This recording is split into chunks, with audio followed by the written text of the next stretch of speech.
Эң бийик чокуу Жеңиш чокусу. Ал Кашкал тоо тизмегинде бийиктиги деңиз деңгээлинен 7439 метрде түзөт. Кыргызстандагы эң бийик жана мөңгүгө өтө көп аймак Ысык көл сырты.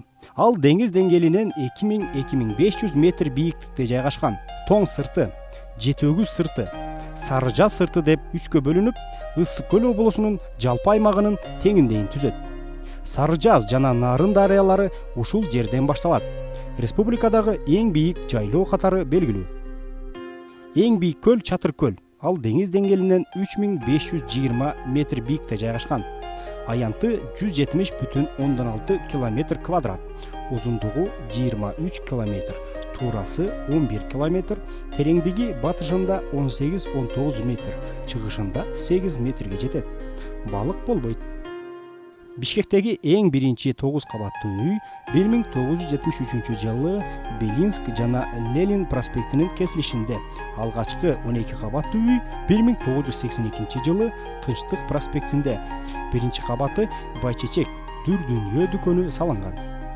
Бишкектеги эң биринчи 18 кабаттуу үй 1970 жылы Айчүрөк Дүр Дүйнө дүкөнүнүн маңдайында курулган. Кадыр Раке Байсары уулунун күмбөзү эстелиги 1993 жылы Ак Суу районунун Кергеташ айылында курулган.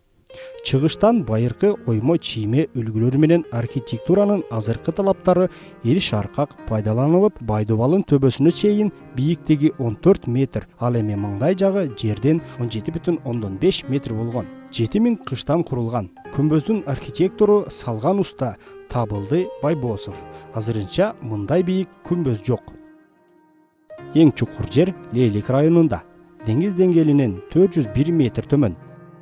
Акыркы 2-3 кылымда байкалган эң күчтүү жер титирөө Чордонундагы күчү 10 балл 1911 жылдын 4 январында чоң кеминде болгон. Мойнок уулу Кадыкбай деген жөө күлүк Ысык көлдүн Коргонду балык айылында төрөлгөн. Бала кезинен жөө күлүк атанган. 1910 жылы 60 тандамал жөө күлүк менен жарышып, Аксай айылынан Туура сууга чейин 17 километр аралыгында биринчи келген. Байгесине 1 бууз үй, 10 кой алган. Кыргыз тарыхындагы эң күлүк ат Тайтору. Манашчылардын айтымында аны 60 асыйында Каныкей төргө салып чапканда бир нече күндүк жолду 600-700 аттын ичинен биринчи чыгып келип, намысын алып берген. Журналист Темирбек Алымбековдун үзүлдөөсү боюнча айтылуу көбөгөн ажынын Нарбаш деген аты өтө белгилүү күлүк болгон экен. 1916 жылы Үркүндө Нарбаш Кашкар байына сатылып кеткен.